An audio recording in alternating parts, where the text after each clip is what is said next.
ಪ್ರಜ್ವಲ್ ರಿತ್ತಿ ಅವರ ಮನೆಯಲ್ಲಿ ಏನು ನಿಧಿ ಸಿಕ್ಕ ನಂತರ ಈಗ ಲಕ್ಕುಂಡಿಯಲ್ಲಿ ಮತ್ತಷ್ಟು ಉತ್ಖನನಕ್ಕೆ ಏನು ಜಿಲ್ಲಾಡಳಿತ ಮುಂದಾಗಿರುವಂತದ್ದು. ಪ್ರಮುಖವಾಗಿ ಏನು ಲಕ್ಕುಂಡಿಯ ಕೋಟೆ ವೀರಭದ್ರೇಶ್ವರ ದೇವಸ್ಥಾನದಲ್ಲಿ ಇವತ್ತು ಅಧಿಕೃತವಾಗಿ 10 ಗಂಟೆಯಿಂದ ಈ ಒಂದು ಉತ್ಖನನ ಪ್ರಾರಂಭವಾಗಲಿದೆ. ಹೀಗಾಗಿ ಈ ಒಂದು ದೇವಸ್ಥಾನದಲ್ಲಿ ನಡೀತಕ್ಕಂತ ಉತ್ಖನನ ಯಾವ ರೀತಿಯಾಗಿ ಇದೆ, ಆ ಪ್ರೊಸೆಸ್ ಯಾವ ರೀತಿಯಾಗಿ ನಡೀತಾ ಇದೆ, ಪೂರ್ವ ತಯಾರಿ ಯಾವ ರೀತಿಯಾಗಿ ನಡೀತಾ ಇದೆ ಅನ್ನೋದನ್ನ ನಾ ಈಗ ತೋರಿಸ್ತಾ ಹೋಗ್ತೀನಿ. ನೋಡ್ತಾ ಇರ್ಬೋದು ಈ ಒಂದು ಏನು ಆವರಣದಲ್ಲಿ, ದೇವಸ್ಥಾನದ ಆವರಣದಲ್ಲಿ ಸುಮಾರು 10x10 ಮೀಟರ್ ಅಡಿಯಲ್ಲಿ ಸುತ್ತಳತೆಯಲ್ಲಿ ಈ ಒಂದು ಚೌಕಾಕಾರದಲ್ಲಿ ಇದನ್ನ ಏನು ರೆಡಿ ಮಾಡ್ಕೊಳ್ತಾ ಇದ್ದಾರೆ. ಅಂದ್ರೆ ಈ ಒಂದು ಸುತ್ತಳತೆ ಒಳಗಡೆ ಮಾತ್ರ ಸುಮಾರು 4 ಬಾಕ್ಸ್ ಗಳ ಅಲ್ಲಿ ಅದನ್ನ ಏನು ಉತ್ಖನನ ನಡೀತಾ ಹೋಗ್ತಾ ಇದೆ.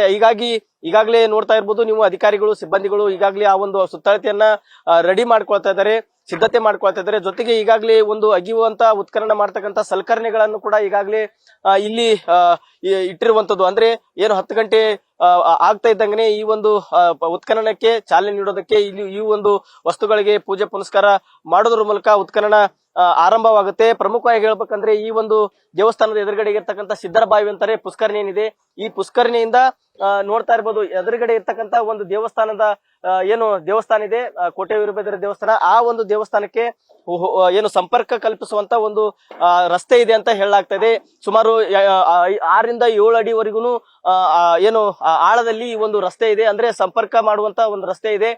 ಕಲ್ಲಿನ ಅವಶೇಷಗಳಿದೆ. ಹೀಗಾಗಿ ಅವುಗಳನ್ನ ಹೊರತೆಗೆಯೋದಕ್ಕೆ ಏನು ಲಕ್ಕುಂಡಿ ಪ್ರಾಧಿಕಾರ ಈಗಾಗಲೇ ಮುಂದಾಗಿರುವಂತದ್ದು. ಹೀಗಾಗಿ ಏನು ರಾಜ್ಯ ಪುರಾತತ್ವ ಇಲಾಖೆ ನಿರ್ದೇಶಕರು ಆಗಿರುವಂತಹ ಏನು ತೇಜೇಶ್ವರ್ ಅವರು ಇದ್ದಾರೆ. ಈ ಒಂದು ಪ್ರೊಸೆಸ್ ಯಾವ ರೀತಿಯಾಗಿ ನಡೀತಾ ಇದೆ, ಉತ್ಖನನ ಯಾವ ರೀತಿಯಾಗಿ ನಡೀತಾ ಇದೆ ಅನ್ನೋದ್ರ ಬಗ್ಗೆ ಮಾಹಿತಿ ಕೇಳ್ತಾ ಹೋಗೋಣ. ಸರ್, ಈ ಒಂದು ಏನು ಉತ್ಖನನ ನಡೀತಾ ಇದೆ, ಏನು 10x10 ಅಡಿಯಲ್ಲಿ ಈ ಒಂದು ಸುತ್ತಳತೆಯನ್ನು ಮಾಡ್ಕೊಳ್ತಾ ಇದ್ರಲ್ಲ, ಯಾವ ರೀತಿಯಾಗಿ ಪ್ರೊಸೆಸ್ ಇದೆ ಸರ್ ಸದ್ಯಕ್ಕೆ, ಯಾವ ರೀತಿಯಾಗಿ ಉತ್ಖನನ ನಡೆಯುತ್ತೆ?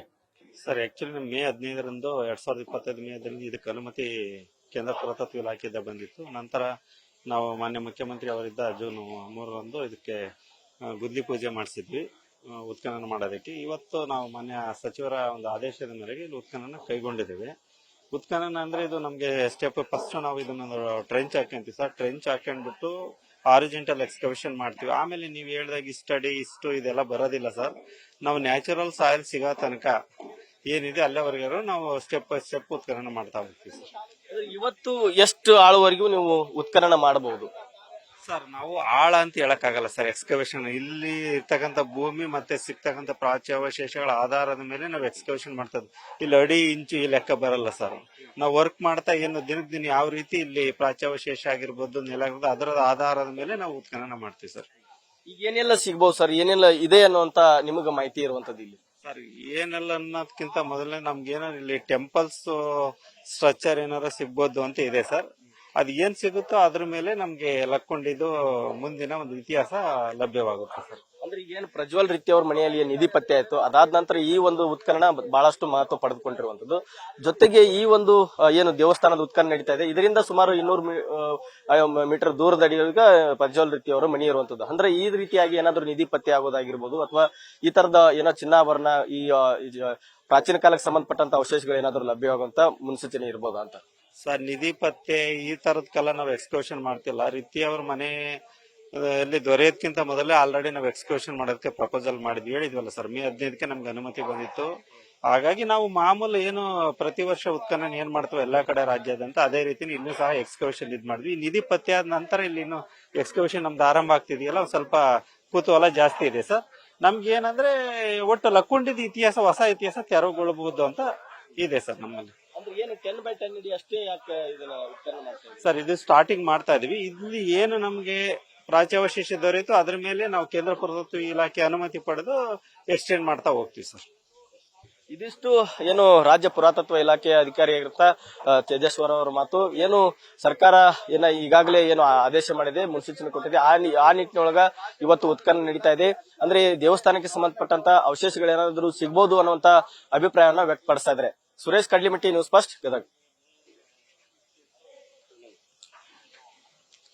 ಕೋಟೆ ವೀರಭದ್ರೇಶ್ವರ ದೇವಸ್ಥಾನದ ಎದುರುಗಡೆ ಏನು ಉತ್ಖನನ ನಡೀತಾ ಇದೆ, ಈ ಒಂದು ಉತ್ಖನನ ಸಿಸಿಟಿವಿಯ ಕಣ್ಗಾವಲಿನಲ್ಲಿ ನಡೀತಾ ಇರುವಂತದ್ದು. ಸದ್ಯ ನಾನು ಈಗ ತೋರಿಸ್ತಾ ಹೋಗ್ತೇನೆ. ಈ ಒಂದು ದೇವಸ್ಥಾನದ ಹೆಬ್ಬಾಗಿಲಿಗೆ ಏನು ಒಂದು ಸಿಸಿಟಿವಿಯನ್ನು ಹಾಕಿದ್ದಾರೆ. ಜೊತೆಗೆ ಏನು ಪುಷ್ಕರಣೆ ಭಾಗಕ್ಕೆ ಕೂಡ ಒಂದು ಸಿಸಿಟಿವಿಯನ್ನು ಹಾಕಿದ್ರೆ 2 ಸಿಸಿಟಿವಿ ಕನಗಾವಲಿನಲ್ಲಿ ಈ ಒಂದು ಉತ್ಖನನ ನಡೀತಾ ಇರುವಂತದ್ದು. ಪ್ರಮುಖವಾಗಿ ಈ ಒಂದು ಸಿಸಿಟಿವಿಯ ಭದ್ರತೆಯಲ್ಲಿ, ಅದು ಕನಗಾವಲಿನ ಭದ್ರತೆಯಲ್ಲೇ ಈ ಒಂದು ಉತ್ಖನನ ನಡೀತಾ ಇರುವಂತದ್ದು. ಅಂದ್ರೆ ಬೆಳಗ್ಗೆ 10 ಗಂಟೆಯಿಂದ ಏನು ಈ ಉತ್ಖನನ ನಡೀತಾ ಇದೆ, ಅಂದ್ರೆ ಪ್ರಮುಖವಾಗಿ ಈ ಒಂದು ದೇವಸ್ಥಾನದ ಎದುರುಗಡೆ ಏನಿರ್ತಕ್ಕಂತ ಪುಷ್ಕರಣಿ ಆಗಿರ್ಬೋದು, ಮತ್ತೆ ಈ ಒಂದು ಹೆಬ್ಬಾಗಿಲಾಗಿರ್ಬೋದು, ಪುಷ್ಕರಣಿಯಿಂದ ಹೆಬ್ಬಾಗಿಲಿನವರೆಗೂ ಒಂದು ದೇವಸ್ಥಾನದ ಅವಶೇಷಗಳು ಪತ್ತೆ ಆಗ್ಬಹುದು ಅನ್ನುವ ಹಿನ್ನೆಲೆಯಲ್ಲಿ ಏನು ಈ ಒಂದು ಉತ್ಖನನ ನಡೀತಾ ಇದೆ. ಹೀಗಾಗಿ ಸಾಕಷ್ಟು ಜನರು ಕೂಡ ಇಲ್ಲಿ ಈ ಒಂದು ಗ್ರಾಮಸ್ಥರು ಉತ್ಖನನ ನೋಡೋದಕ್ಕೂ ಕೂಡ ಇಲ್ಲಿ ನೆರೆದಿರುವಂತದ್ದು. ಅಂದ್ರೆ ಪ್ರತಿನಿತ್ಯ ಸುಮಾರು 3 ತಿಂಗಳ ಕಾಲ ಈ ಒಂದು ಉತ್ಖನನ ನಡೀಲಿದೆ. ಹೀಗಾಗಿ ಈ ಒಂದು ದೇವಸ್ಥಾನದಲ್ಲಿ ನಡೀತಕ್ಕಂಥ ಉತ್ಖನನ ಏನಿದೆ, ಉತ್ಖನನ ಸಂದರ್ಭದಲ್ಲಿ ಏನಾದ್ರೂ ಪತ್ತೆ ಆದ್ರೆ, ಏನಾದ್ರೂ ಅವಶೇಷಗಳು ಪತ್ತೆ ಆದ್ರೆ ಈ ಒಂದು ಯಾವುದು ಅವಶೇಷಗಳು ಮಿಸ್ ಆಗಬಾರ್ದು, ಯಾರೋ ತೆಗೆದುಕೊಂಡು ಹೋಗಬಾರ್ದು, ಅಥವಾ ಏನು ಕಣ್ತಪ್ಪಿ ಅಲ್ಲೇ ಭೂಮಿಯಲ್ಲಿ ಅಡಿಗೆ ಹೋಗಬಾರ್ದು ಅನ್ನುವಂತ ನಿಟ್ಟಿನೊಳಗ ಈಗಾಗಲೇ ಏನು ಲಕ್ಕುಂಡಿ ಪ್ರಾಧಿಕಾರದ ಆಯುಕ್ತರು ಈ ಒಂದು ಸಿಸಿಟಿವಿಯನ್ನ ಇಲ್ಲಿ ಅಳವಡಿಸಿರುವಂತದ್ದು. ಹೀಗಾಗಿ ಏನು ಈ ಒಂದು ಸಿಸಿಟಿವಿ ಜೊತೆಗೆ ಸಾಕಷ್ಟು ಪೊಲೀಸ್ ಆಗಿರ್ಬೋದು, ಮತ್ತೆ ಎಲ್ಲಾ ರೀತಿಯಾದಂತಹ ಒಂದು ಸೂಕ್ತ ಭದ್ರತೆ ಒಳಗಡೆ ಈ ಒಂದು ಉತ್ಖನನ ನಡೀತಾ ಇರುವಂತದ್ದು. ಸುಮಾರು ಪ್ರಾಚೀನ ಕಾಲದ ಹಿನ್ನೆಲೆಯಲ್ಲಿ, ಅಂದ್ರೆ ಈಗಾಗಲೇ ಏನು ಪ್ರಜ್ವಲ್ ರಿತ್ತಿ ಅವರ ಮನೆಯಲ್ಲಿ ಏನ್ ನಿಧಿ ಪತ್ತೆ ಆಯ್ತು, ಆ ನಿಧಿ ಪತ್ತೆ ಆದ ನಂತರ ಸಾಕಷ್ಟು ಈ ಒಂದು ಉತ್ಖನನ ಮಹತ್ವ ಪಡೆದುಕೊಂಡಿರುವಂತದ್ದು. ಅಂದ್ರೆ ಪ್ರಾಚೀನ ಕಾಲದ ವಿಜಯನಗರ ಸಾಮ್ರಾಜ್ಯ ಆಗಿರ್ಬೋದು, ಮತ್ತೆ ಏನು ಕಲ್ಯಾಣ ಚಾಲುಕ್ಯರು ಮತ್ತು ರಾಷ್ಟ್ರಕೂಟರ ಕಾಲಾವಧಿಯಲ್ಲಿ ಈ ಒಂದು ಜಾಗ ಏನಿದೆ ಆಳ್ವಿಕೆಗೆ ಒಳಪಟ್ಟಿತ್ತು. ಅಂದ್ರೆ ಸಾಕಷ್ಟು ವಾಣಿಜ್ಯ ನಗರವಾಗಿತ್ತು, ಸಂಪದ್ಭರಿತವಾದಂತಹ ಈ ಒಂದು ಏನು ನಗರವಾಗಿತ್ತು ಈ ಒಂದು ಲಕ್ಕುಂಡಿ. ಹೀಗಾಗಿ ಈ ಒಂದು ಪ್ರತಿಯೊಂದು ಬೇರೆ ಬೇರೆ ಐತಿಹಾಸಿಕ ಸ್ಥಳಗಳು ಎಲ್ಲೆಲ್ಲಿದಾವೆ ಆ ಎಲ್ಲಾ ಕಡೆಗಳಲ್ಲೂ ಕೂಡ ಉತ್ಖನನ ಮುಂದಿನ ದಿನಮಾನಗಳಲ್ಲಿ ಉತ್ಖನನ ನಡೆಯುವ ಮುನ್ಸೂಚನೆ ಇದೆ. ಹೀಗಾಗಿ ಇವತ್ತು ಏನು ಜಿಲ್ಲಾಡಳಿತ ಈ ಒಂದು ಉತ್ಖನನ ಪ್ರಾರಂಭ ಮಾಡಿದೆ. ಆ ಒಂದು ಉತ್ಖನನದ ಹಿನ್ನೆಲೆಯಲ್ಲಿ ಈ ರೀತಿಯಾಗಿ ಸಿಸಿಟಿವಿ ಕಣ್ಗಾವಲಾಗಿರ್ಬೋದು, ಮತ್ತೆ ಸಾಕಷ್ಟು ಸಿಬ್ಬಂದಿಗಳ ಒಂದು ಭದ್ರತೆಯ ನಿಟ್ಟಿನಲ್ಲಿ ಈ ಒಂದು ಉತ್ಖನನ ನಡೀತಾ ಇದೆ. ಹೀಗಾಗಿ ಮುಂದಿನ ದಿನಮಾನಗಳಲ್ಲಿ ಅಥವಾ ಇವತ್ತೇನು ಉತ್ಖನನ ನಡೀತಾ ಇದೆ, ಉತ್ಖನನದ ಹಿನ್ನೆಲೆಯಲ್ಲಿ ಆ ಉತ್ಖನನ ನಡೀತಾ ಸಂದರ್ಭದಲ್ಲಿ ಏನೆಲ್ಲ ಅವಶೇಷಗಳು ಸಿಗ್ತವೆ ಅನ್ನೋದನ್ನ ಸಾಕಷ್ಟು ಕುತೂಹಲ ಮೂಡಿದೆ. ಹೀಗಾಗಿ ಈ ಒಂದು ಉತ್ಖನನದ ಹಿನ್ನೆಲೆಯಲ್ಲಿ ಜಿಲ್ಲಾಡಳಿತ ಸಾಕಷ್ಟುವನ್ನು ಸಿದ್ಧತೆಯನ್ನು ಮಾಡಿಕೊಂಡಿದೆ. ಹೀಗಾಗಿ ಸಾಕಷ್ಟು ಜನರು ಕೂಡ ಈ ಒಂದು ಉತ್ಖನನದ ಮೇಲೆ ಕುತೂಹಲಕಾರಿ ಕಣ್ಣಿಟ್ಟಿದ್ದಾರೆ ಅಂತಾನೆ ಹೇಳ್ಬೋದು. Suresh Kadlimatti, news first, Gadag.